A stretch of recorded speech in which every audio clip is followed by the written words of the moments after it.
Thomas, it's interesting. It's something that, was said to me a couple months ago when really before we even saw inflation peak up, was that, you don't want to hedge against inflation. You've got to outperform inflation, which means you really do need to be invested in these disruptive growth areas. That's one of the key reasons why I wanted to bring you to our viewers today, because it's thinking about what the future is going to look like. So I think that it's a really important conversation to have for people's portfolios. I mean, would you agree? I would 100% agree, right?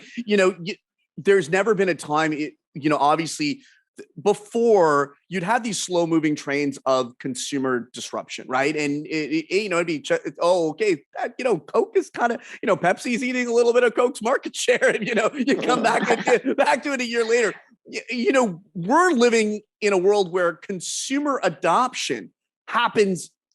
It's happening at a viral rate, right? And that's really driven by the internet, driven by social media, and driven by digital trends, right? All of this is changing the dynamic of the consumer, and technology is the backbone of that. So we're looking at a world that is, to say it's fast paced, I think is an understatement, right? Disruption is the new norm. And that dynamic of always being in the fray and knowing what's happening and being at least, having that idea of having a hedge. Well, that 100% right. It's not about a hedge is kind of like a defensive bet. You need to be offensive. You need to be in the place where that demand is going. So a great example here is one of our top 5 holdings is Airbnb, right? Oh.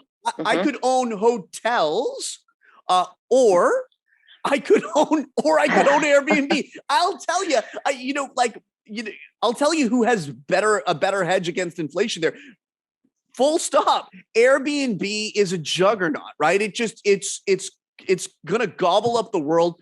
The opportunity is just, we love companies like this where there is no number 2, there is no number 3. And, if anyone, and the network effects of Airbnb are just incredible. Okay, well, so what? But look, obviously, Airbnb is now a proven concept, right? If you go back a few years ago, it's going to work. This is such an odd concept. Hotels are kind of maybe trying to get into that business as well, right?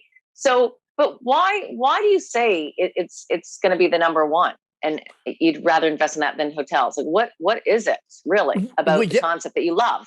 Oh, it's really opened up the market for, I call it predominantly experiences, right? And that's, I think that's a term where people are like, what are you talking about? Well, no, when I travel, if I'm going to make the effort, do the COVID testing, do the yada, yada, yada, I'm not going to be staying at the Holiday Inn for a couple of days or the Hilton.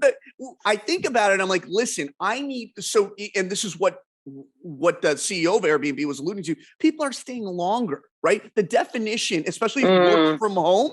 Now I'm looking for a house that can house my kids, that has great internet, and all the amenities, and that dynamic of expanding the view of a vacation.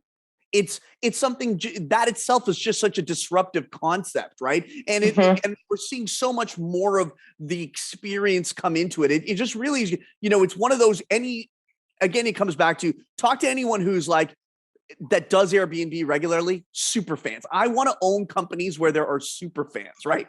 And I think that's a really clean seed, right? If like everyone who owns an Apple product is effectively a super fan, because their next purchase is always like an earbud or whatever. I got these things, I got these.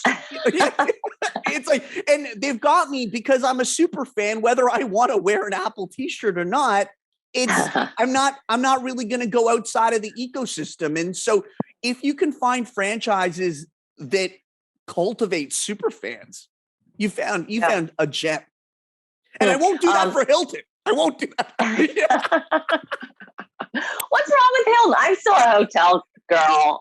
But anyway, but I've only got 20 seconds, but you did allude to the fact that you think that they're going to be able to expand even more so. What's an example of that in 10 seconds? Well, they're just still scratching the surface. Short-term rentals is a huge category. They're literally like, it's a massive total addressable market excess of trillion. The way we're going to look at rentals, the whole dynamic, you got to take yourself into a paradigm shift.